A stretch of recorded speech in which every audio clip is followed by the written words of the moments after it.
Okay, welcome. So, we're on James chapter 5, verses 1 through 6. So let's just get right into it. Look here, you rich people. Weep and groan with anguish because all of the terrible troubles that lie ahead of you. Your wealth is rotting away, and your fine clothes are moth-eaten rags. Your gold and silver have become worthless. The very wealth you were counting on will eat away your flesh like fire. This treasure that you've accumulated will stand as evidence against you on the day of judgment. For listen, hear the cries of the field workers whom you have cheated of their pay. The wages that you held back cry out against you. The cries of those who harvest your fields have reached the ears of the Lord of heaven's armies. You spent your years on earth in luxury, satisfying your every desire. You fatten yourselves for the day of slaughter. You've condemned and killed innocent people who do not resist you. It's a little bit of a change of tone there, I feel like. But it's good. So, in chapter 4, let's just do a real minor recap there. We had a little thing about don't judging others, if you remember that. We then went into don't boast and make plans as if you are the one in control and God is somehow not in control, because we all know that's ridiculous. And then at the very end, there's a little statement that says, remember it's sin to know what you should do, but not do it. And then it goes into this thing about rich people. So what do you think is, just based on what comes directly before this passage, what do you think is the implication for these rich people? Yeah, the rich people, somewhere in there, they know that they're not doing what's right. All of us do. It's that little thing called the heart. It, I guess you could say it works against them, but really, it works for them. They just have to listen to it, and then it will be really, really to their benefit. Yeah, so each one of us knows to some degree when we're doing something wrong, and especially when it affects another person. Who is it affecting in these passages?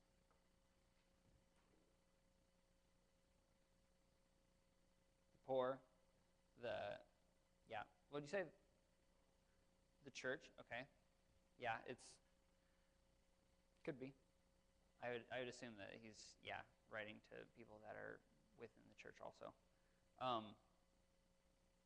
So these people are being selfish, and it's affecting the people, especially the people that are helpless and can't really defend themselves. What is a rich person? Does the amount of wealth make a person a rich person in this context? Can you think of people that have been super wealthy that this passage doesn't really apply to? We have Job, clear example, right?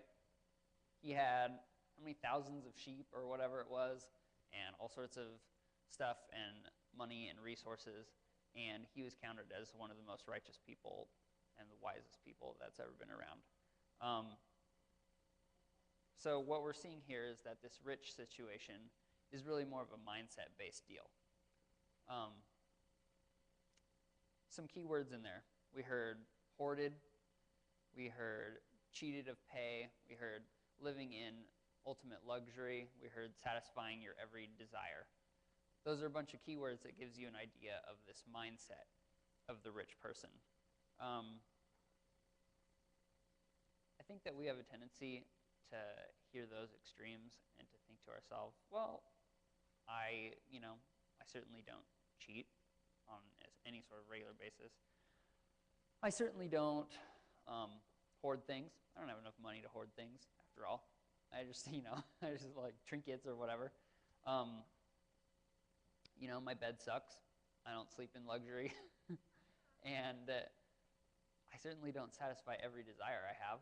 Because, I want me a boat. I want me a beach cottage. I want all these things. I definitely don't get to satisfy every desire. I don't, go out and have any, ladies that I want to have. I don't, go hit the establishments that are all around Portland and, get my every desire on here. But does that make us just safe from this and be able to just brush it off and say, I think we can move on and go to something that applies to me? I would say no. I don't think it is. Who hasn't thought about buying something for someone, or maybe giving them your, whatever it is, or your food or whatever, and thought to yourself, well, no, they don't really need it, and it's mine. I feel like we here in America put a little too much emphasis on this concept of mine. After all, what do we know from Scripture as to what is yours? Yeah, there's nothing is yours. All of it is given to you. Why weren't you born in, the middle of Africa where you're eating grass, every other week or something? You know what I mean? Yes, I know. I understand your Africa situation. But it's true to a large extent. Just the pure opportunities that we have are given to us, even if you want to try to look at your life and try to sort it out and justify that, yeah, you've earned this or you've earned that. But so many people in the world don't even have the slightest opportunity to earn something like that. And the things that we have really aren't ours, and we don't have any right to claim possession of those things if we have a reason to give it away, and we have to question as to what that is. So when you're talking about this balance thing, we come to this crossroads again where it's sort of mentally balancing things, and ultimately you're landing on your heart again as to what it is that God is calling you to do with the resources that he's given you. In Matthew, I think there is a really great verse that talks about this wealth situation and how that lands on the heart. It's in Matthew 6, verses, let's go 19 through 21. This is Jesus speaking. He says, "Don't store up your treasures here on earth where moths eat them and rust destroys them, and where thieves break in and steal. Store your treasures in heaven where moths and rust cannot destroy, and thieves do not break in and steal. Wherever your treasure is, there the desires of your heart will also be." And that last part, I think, is the really important situation for what we're looking at here. Wherever your treasure is, there the desires of your heart will also be. So, going a little bit in reverse with that, I suppose. You can look at, I guess it's not reverse, but you can look at where it is that you value things. You can listen to your own emotions, and, when something of yours is threatened, or when you see the opportunity to give away or lose something, and you hit that, little heightened emotional state, you can pay attention to that and say, oh, that is where my heart is right now. And it's linking this concept of treasure and wealth and resources to the heart. Now, let's go back to this idea of wealth, because here in our culture, we just have this idea of wealth as money, because it's our currency. It applies to everything. But in Scripture, it's not quite as straightforward. You have money, obviously, like gold and silver pieces and so on and so forth, but you also have things that are really big indicators of wealth, like food. Somebody that's wealthy has a bunch of land. They are able to store up a bunch of food. They're able to store or collect a bunch of clothes, whereas a poor person might only have like one outfit, robe, tunic thing or whatever. And you have all your assets, like In this case, we might have a boat or 2 cars or like, an RV or whatever situation it is. We have a trailer, a house. And then you have just resources, which could be anything. It could be even just skills, I would submit to you. So we have to consider all those things when we're thinking about this treasure and this wealth and where our heart is in that.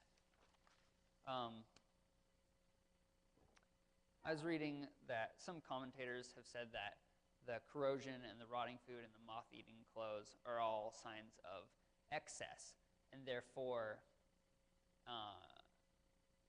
the real evil here is just the massive amount of waste that the selfishness of these people, these rich people, have is the issue.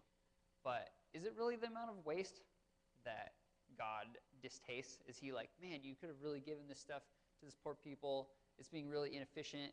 It's really lame that you're doing that. Is that how God thinks? No, it's really not.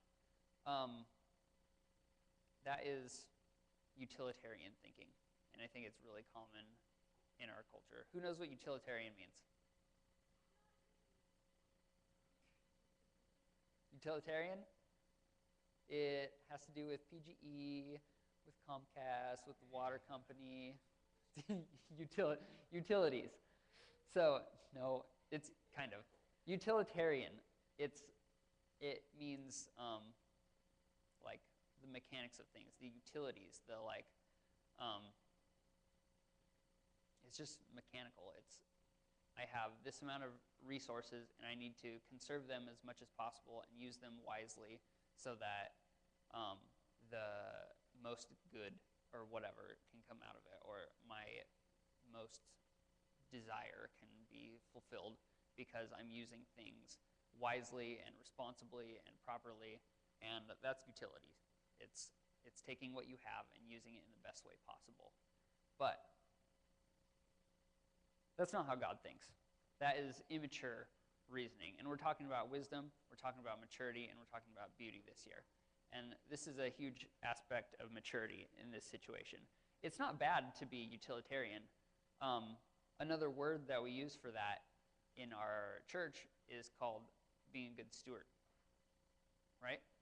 It's taking what God gives you and then using that in a way that is responsible and good, and that has a place. That being said, it's never a waste to waste something for the right reason, the reason of the heart, for bringing another person closer to God, for bringing yourself and your own heart more in line with God. What about the Old Testament? You have all of Israel. What did they do to be right with God on a regular basis? Sacrifices. What a waste. They just threw away and burnt so much meat. Yes, some of it went to the Levites and so on and so forth. But they just wasted so much stuff just on sacrifice. And yeah, it's like people worked hard for that stuff, but it's what they needed to be right with God at that point in their development. And we have to think about that in terms of how we use things, how we view our wealth. Because at the end of the day, like, none of this stuff matters. You are given what you're given, and you're given it to use it. And if using it means that, let's see, what's a good example? You have worked really hard, and, you got, oh crap. You worked really hard, you got a bunch of overtime this week. Wow, this is really related for me, I guess. But it is what it is. You got a bunch of overtime this week. You worked really hard, and you're like, yes, I achieved my goal. I used my time wisely because I still completed all my responsibilities at home and at the church, but I'm doing this. But then this thing comes up, and I have to take like half the day off, and all of that extra work is going to be wasted or whatever. And that extra resource that I needed is going to be gone. But that thing that you're doing, to come help out, maybe somebody got sick and you need to come help out with childcare, or you need to do whatever, It's 100% worth it the second that it comes up. It doesn't matter what you're having to sacrifice materially because it's just your resources. And there is no such thing as waste. It's just you're doing good. And if there is a utilitarian consequence to that, that is what we call immature. But a mature understanding of what's going on with how you view your wealth is being able to drop that at any moment. But these rich people that James is talking about, they are consumed with just absorbing as much as they can. They don't want to be sacrificial in that. They are willing to do wrong by another person. They're willing, even if they can get away with it. You know, that's part of the sort of philosophy of utilitarianism, is just the mechanics of things. Like, if you can get away with it, then it's okay. Like, if somebody views that as not wrong, then you can get away with it, and it's not that bad of a thing. But that's not what we're called to. We're called to do the situation here with the mature path of not putting our value in those resources and that wealth and all of those things, but being able to throw it to the wayside the second that a person needs that attention or your own heart needs that attention. Like, you should be able to take a day off, or you should be able to, I don't know, give your car to somebody, or give your $20 that you have in your wallet when you see a need right there on the spot, you know? Why is it that we have this inclination to hold on to it as if, you know, we really, in the end, did something to earn that $20? It's like, that's just a resource that God has given you, and to move that resource to another person for their benefit of their relationship with God, for their ability to maybe come out to dinner with you and partake in that bonding experience, you know, so that they can fully sit down and have a full meal with you without with feeling part of the group and loved and all of those things, and knowing that you made a sacrifice, and knowing that you don't care about that they are unequivocally, they are way above the importance of that $20 bill or whatever it is. A great example of this, I think, is in Deuteronomy. So it's Deuteronomy 24, if you're interested.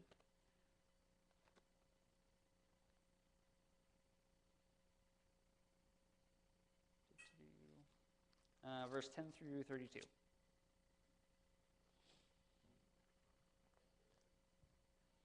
If you lend anything to your neighbor, let's see.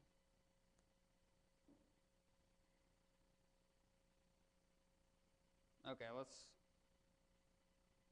let's go to 19, yeah. So 24, verse 19. When you're harvesting your crops and forget to bring in a bundle of grain from your field, don't go back and get it. Leave it for the foreigners, orphans, and widows. Then the Lord your God will bless you in all that you do. When you beat the olives from your olive trees, don't go over the boughs. Don't go over them twice. Leave the remaining olives for the foreigners, orphans, and widows. Then gather the grapes in your vineyard, or when you gather the grapes in your vineyard, don't glean the vines after they're picked. Leave the remaining grapes for the foreigners, orphans, and widows. Remember that you were slaves in the land of Egypt, and that is why I am giving you this command. So, even like Moses' last wishes there, in terms of letting his people know the way to be right with God, this is something that he built into their system, where in order to take care of people, they are to not try to absorb everything they can. They're to leave a little bit of extra wiggle room to be able to provide for those people in need. I don't know about you guys, but I don't see that anywhere in our culture here, in terms of being able to,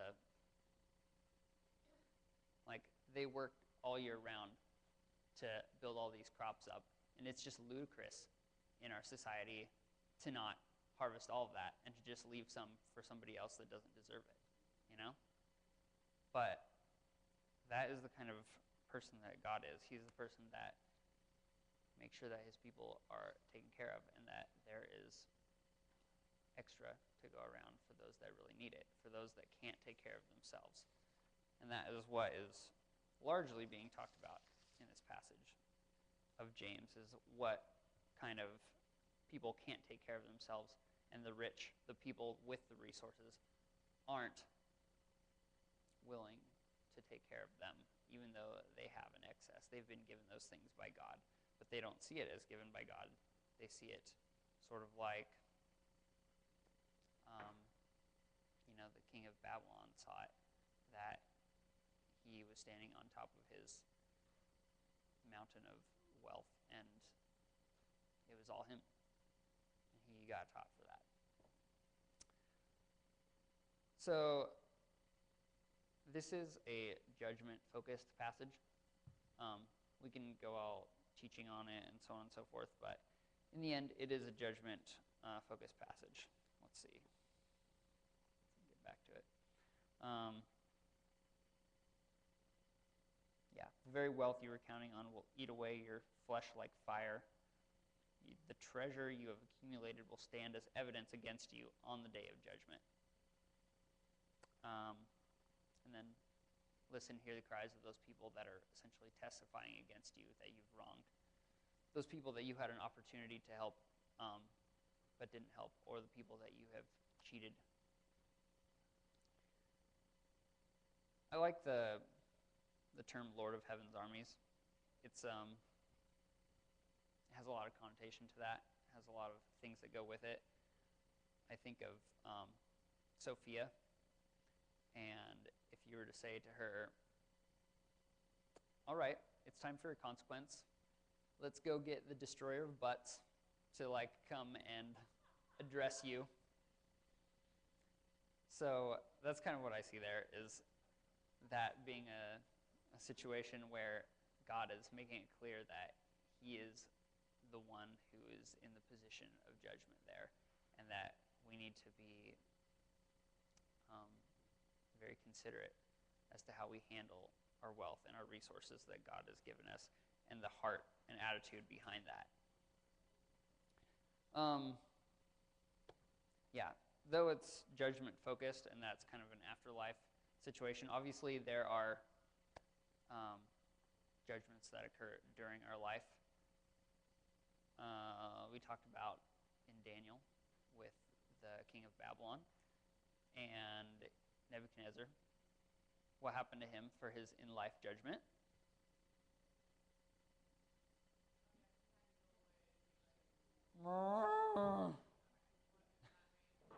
It was a cow. He went and had to live like cow, essentially, eating grass and doing whatever until he understood his place and his wealth. He stood upon his wealth like a trophy, and that didn't serve him well, and God knew that it didn't serve him well or God well, and so he fixed that. But for those that don't get the in-life judgment, we're spoken to on that too, that there is still accountability to be had there. What about judgment that in life doesn't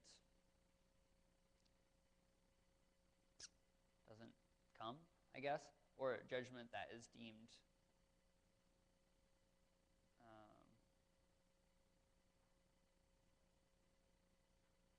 not worthy of judgment? Like what happens when a poor person is generally taken to court? Can a poor person usually fight a case? A lot of times it comes down to, there's all these court fees and this and that, and they just don't have the power to fight this massive force, and they just get taken advantage of. I guess my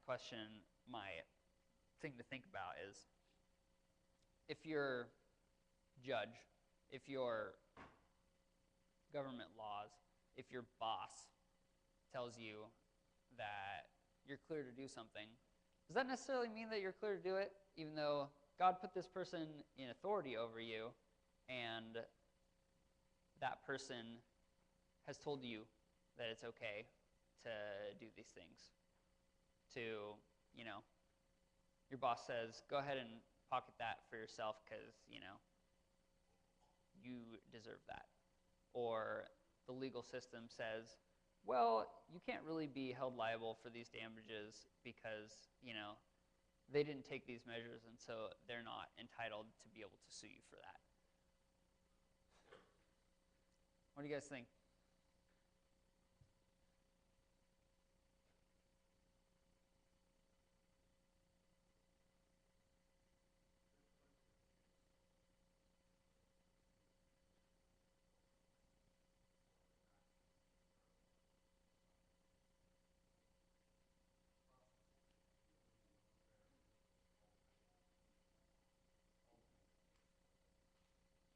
I don't understand what that means. What's case law? Okay. What I'm saying is that even if a court of law or your boss or something like that says that you're not liable, yeah, like there's an authority that is above that. And so, once again, we have to revert back to this concept of, our treasure, where our treasure is where our heart is. And if you're protecting something to the extent that you are stepping on another person or neglecting another person or taking advantage of a situation that has consequences, maybe even for people that you don't even know, we have to think about what that looks like. And yeah, it's just so complicated in the world with all the laws and all of this and that. But when it comes down to it, it's just figuring out where your treasure is and where your heart is, and making sure that that heart is lined up with what God is talking about, what James has been talking about this whole book about protecting the widows, protecting the orphans, protecting those that can't protect themselves, and supporting the people that need it. Using your wealth for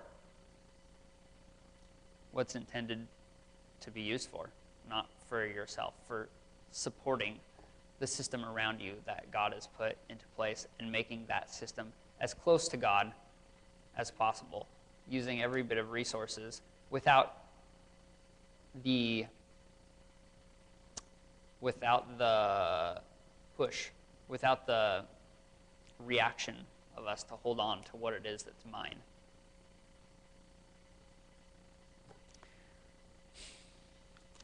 So, what is your treasure? What are you possessive about? What are those things that elevate your emotional response a little bit when they're threatened? Listen to your body for those cues, and that will tell you where your heart is.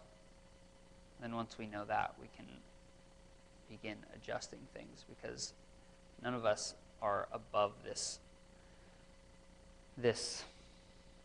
idea of the rich, because it's not people that just own everything. This rich idea is more than a mindset. It's the state of your heart.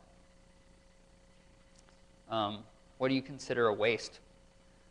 And do your priorities discourage you from doing good? I think that's an interesting statement. Do your priorities discourage you from doing good? I would say that some of mine do. I'm extremely utilitarian, and that's something that I fight on a regular basis. And it feels good to break through that barrier, but that barrier is not always broken. What about envy? Do you envy the rich or the famous, or even just people with cool stuff? Or, maybe more relevant to us, do you envy people with an easy life? You have your coworkers that go home and they They can binge watch Daredevil in like a weekend. Love it. I'd love to do that. But it's not wise. It's not mature of us. Yeah, if that is something that you treasure and you can listen to that and see where your heart is at when a person tells you about that stuff that they're able to do. Is your reaction, man, I wish I could do that? Or is your reaction, that's kind of disgusting? Yeah, and it might be both. And that is certainly reasonable. But, yeah. So,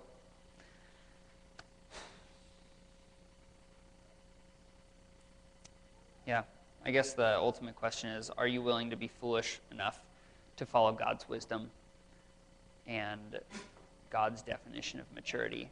Or are we still stuck in this concept of being utilitarian, being efficient, being good stewards with what we have to the point where it overrides the point of what we have? Yeah. And then the last keyword of the year is beauty. Is how you hold the treasure in your mind. Is what you define as treasure something that is beautiful? Can you share that treasure? Or do you have the inclination to hoard it? Okay, let's break for our cell groups.